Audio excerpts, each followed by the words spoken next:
à tous et bienvenue à l'édition de la mi-journée sur la télévision Espoir 47 et voici pour vous les titres. À quelques jours de la rentrée scolaire, les chefs d'établissement se préparaient activement pour accueillir les élèves dans de bons cadres. Vous suivrez en début d'édition le cas de l'école primaire publique Aoussa Zongo. Répondre aux problèmes d'insécurité auxquels font face les journalistes dans l'exercice de leurs fonctions.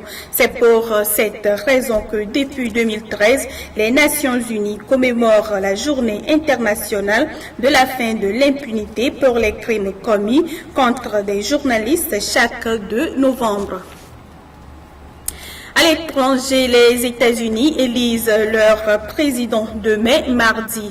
La campagne bat son plein et connaît même quelques débordements. C'est tout pour les titres de cette édition et merci de vous informer avec la chaîne de proximité. Avant ce jour J de la rentrée académique, les préparatifs n'ont pas été du tout repos aux chefs d'établissement. C'est le cas par exemple de l'école primaire publique Aoussa Zongo, groupe D, où la rédaction de votre chaîne de proximité a fait un tour. Suivez. Beaucoup de chefs d'établissement scolaires n'ont pas eu la tâche facile pour aménager les écoles avant d'accueillir les élèves à cette rentrée pandémique. Ici, à l'école primaire publique d'Aoussa Zongo, groupe D, le directeur Panté s'est mué en entrepreneur, chef chantier, pour que tout soit prêt selon les recommandations du gouvernement. Surtout dans ce contexte de la pandémie Covid-19, c'est une rentrée spéciale pour nous. Vous voyez tout de suite ce que je viens de faire. Toute la semaine, on était à la formation, on revient pour les inscriptions, et voilà, on doit préparer. Beaucoup de chefs d'établissement scolaires n'ont pas eu la tâche facile pour aménager les écoles avant d'accueillir les élèves à cette rentrée pandémique.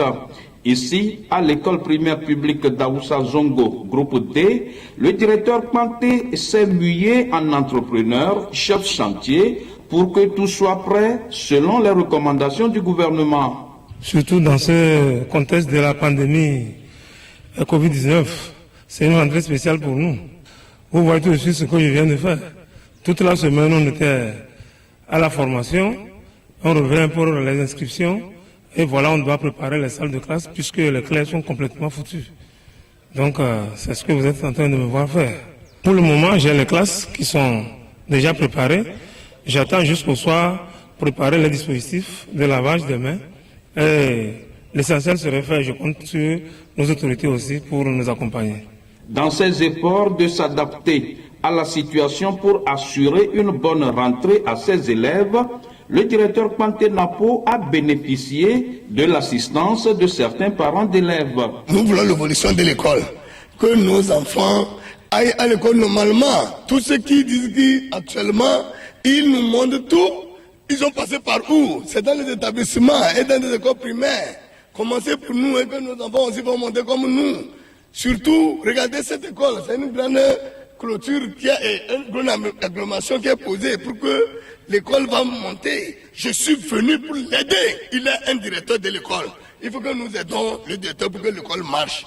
L'école est quand on vient de créer cette école. Une nouvelle école, il faut la faire fonder ça normalement. À l'EPP Aoussa Zongo, groupe D, jusqu'à la veille de la rentrée, tout était prêt pour que la rentrée académique 2020-2021 intervienne sans souci. J'ai constaté que comme avec Covid-19, les enfants ne peuvent pas mettre la cour au propre, surtout la classe. Je suis venu ce dimanche soir pour arranger ma salle en attendant demain les enfants viennent. La première chose, c'est de porter le masque, lavage des mains avec de l'eau et du savon. Les autorités gouvernementales et les chefs d'établissement ont joué leur partition pour rendre effective la rentrée scolaire. Reste que les apprenants jouent aussi la leur, surtout dans le strict respect des mesures barrières. La présidente de l'Assemblée nationale, Yawa Dibori Tsegan, a fait un don de kits scolaires aux élèves les plus méritants de l'année académique passée dans la préfecture de Pélé. Ce geste, selon elle, permettra aux autres élèves à redoubler d'ardeur au cours de la nouvelle année académique qui a débuté ce lundi 2 novembre. Amen Kofi Kouma, correspondant E47 dans la région des Plateaux Ouest. La présidente de l'Assemblée nationale, son Excellence Yawa Dibori Tsegan, a procédé samedi dernier à la remise de kits scolaires aux meilleurs élèves des différents centres d'examen des 2 communes de la préfecture de Pélé. Ceci pour répondre à certaines questions qu'elle s'était posées à l'approche de la rentrée scolaire 2020-2021. C'est la veille de la rentrée scolaire dans notre pays et chacun sait aussi les conditions particulières dans lesquelles cette rentrée va avoir lieu. Il se fait que depuis un moment, nous avons le Covid-19. Comment faire cette rentrée pour que tout se passe bien? Comment ça se prépare à coller?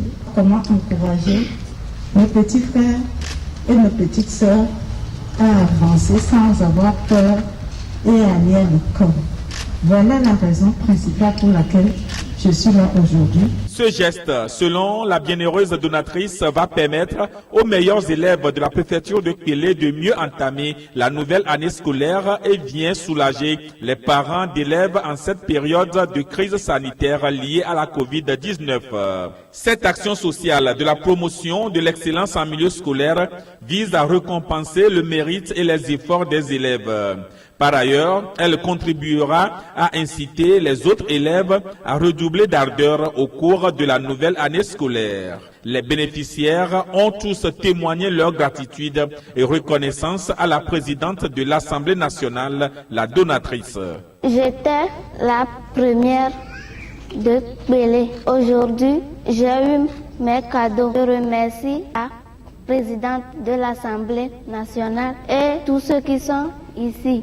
Et je remercie mon maître qui m'a aidé. Je vous remercie beaucoup. Je remercie Madame la Présidente et Notre Excellence le Président de la République d'avoir donné ce cadeau. On les remercie. Soulignons que pour le compte de la commune 1, 30 élèves et 25 autres lauréats de la commune 2 ont tous reçu officiellement des mains de Madame la Présidente de l'Assemblée nationale leurs kits scolaires respectivement à l'école primaire publique centrale d'Adeta dans la commune 1 et celle de Pélé-Élé dans la commune 2. Ce geste qui a ciblé non seulement les 3 meilleurs de chaque centre d'examen, mais aussi les enfants démunis de la préfecture de Pélé, contribue ainsi à l'amélioration des conditions d'études des élèves et à la promotion d'une éducation de qualité telle que voulue par le président de la République togolaise. Estimée à 10 millions de francs CFA, cette œuvre de générosité a reçu l'appui de l'ambassade de la République populaire de Chine au Togo. Chaque année, des journalistes de par le monde entier perdent la vie dans des situations dramatiques en exerçant leurs fonctions. Pour répondre aux problèmes d'insécurité auxquels font face les journalistes dans leur travail et à l'impunité des crimes dont ils font l'objet, depuis 2013, les Nations Unies commémorent cette journée chaque 2 novembre. Des dizaines de journalistes sont tués chaque année pour avoir voulu couvrir des événements et informer le public. Pour la plupart des cas, les meurtriers restent impunis. Une situation qui devient de plus en plus inquiétante avec un plus grand nombre d'assassinats relevés chaque année et qui représente souvent un symptôme d'aggravation des conflits et d'effondrement des systèmes de droit et de justice. Pour répondre aux problèmes d'insécurité auxquels font face les journalistes dans l'exercice de leurs fonctions, en décembre 2013, lors de sa 68e session, l'Assemblée générale des Nations unies a adopté une résolution intitulée « La sécurité des journalistes et la question de l'impunité » qui a proclamé à la date du 2 novembre la journée internationale de la fin de l'impunité pour les crimes commis contre les journalistes. Aujourd'hui, les journalistes sont persécutés du fait de leur travail, du fait de leur opinion. Et moi, je pense que à travers cette journée, c'est un appel à nos dirigeants pour qu'ils puissent prendre les dispositions qui sont nécessaires pour pouvoir protéger les journalistes sur leur lieu de travail. Vous avez vu comment nous subissons, vous avez vu comment les gens nous maltraitent, vous avez vu comment les gens nous menacent lorsque vous essayez de porter votre opinion, vous faites votre enquête et que vous produisez votre dossier, les gens qui ne sont pas d'accord avec vous, vous poursuivent. Et nous sommes exposés, ça il faut le dire. Donc je pense qu'à travers cette journée, c'est un appel pour une prise de conscience, d'abord au niveau de nous-mêmes les journalistes, pour qu'on puisse faire notre travail dans de bonnes conditions, pour qu'on puisse également respecter les règles qui régissent le fonctionnement de notre métier, mais surtout pour que les dirigeants puissent prendre les dispositions pour protéger les journalistes sur leur lieu de travail parce que nous contribuons énormément au développement de nos pays. Cette résolution exhorte les États membres à prendre des mesures précises pour combattre la culture actuelle d'impunité. Cette date a été choisie en mémoire de deux journalistes français, Ghislaine Dupont et Claude Verlon, assassinés le 2 novembre 2013 au Mali. Cette résolution historique condamne toutes les attaques et violences perpétrées contre les journalistes et des travailleurs de médias. Elle exhorte également les États membres à faire tout leur possible pour prévenir la violence et traduire en justice les auteurs de crimes commis contre les journalistes et promouvoir un cadre sûr et propice dans lequel les journalistes peuvent travailler en toute liberté. Le CACIT et l'OMCT ont conjointement organisé la semaine écoulée une rencontre d'échange visant à jeter les bases et les pistes de réflexion sur le système carcéral au Togo. L'objectif est de contribuer à la mise en œuvre des recommandations du Comité contre la torture liées à l'amélioration des conditions de détention au Togo. Yves Aguemo, depuis Kara. CACIT et l'OMCT, avec le soutien financier de l'Union européenne, ont tenu mercredi dernier à Kara un atelier de réflexion sur le système carcéral au Togo à l'endroit de la chaîne pénale et de la société civile. Ceci dans le but d'accompagner l'État dans ses efforts de mise en œuvre des recommandations du Comité contre la torture en lien avec le système carcéral, la lutte contre la torture et les mauvais traitements. Le CACIT accompagne, comme d'autres organisations de la société civile, le gouvernement pour l'amélioration du système carcéral au Togo. En 2019, nous étions devant le comité contre la torture, où nous avons fait des recommandations pertinentes. Certaines ont été retenues pour que l'État puisse améliorer le système carcéral au-delà des efforts qui sont déjà faits. Nous avons regroupé les acteurs pertinents du domaine pour pouvoir réfléchir ensemble sur comment aboutir à des résultats encore plus probants sur le système carcéral au Togo. Il s'agira au cours de cet atelier de susciter des réflexions sur la détention, d'exposer sur l'accès à la justice, débattre sur le maintien de l'ordre en période de conflit et produire un document de base à consolider sur la politique carcérale au Togo. Ce n'est pas des thèmes qui seront en fait débattus en tant que tels, mais c'est des gens qui vont juste planter un décor, jouer beaucoup plus le rôle de modérateur. Tous les acteurs qui sont là, que ce soit le ministère des Droits de l'Homme, le ministère de la Sécurité, le ministère de la Justice, la société civile, vont tour à tour jouer un rôle de facilitateur dans le cadre de la réflexion que tous ces acteurs pertinents vont mener sur place. Tous ceux qui sont là, c'est des personnes qui connaissent bien le domaine du monde carcéral. Nous n'avons pas à apprendre aux uns et aux autres en termes de formation, quoi que ce soit ici. C'est que c'est des personnes aguerries qui sont là pour réfléchir ensemble. Un document comportant les acquis, les défis, les recommandations et les potentielles pistes de solutions sera sorti à la fin des travaux afin de permettre à l'État d'avancer plus sereinement sur la question du système carcéral au Togo. La page internationale à présent en Côte d'Ivoire, la commission électorale indépendante a procédé à la proclamation des premiers résultats provisoires du scrutin présidentiel. Selon ces résultats, le président sortant Alassane Ouattara est largement en tête dans les localités du nord du pays. Protégée par un important dispositif policier, la commission électorale a commencé dimanche à annoncer au compte-gouttes des résultats partiels de l'élection en direct à la télévision.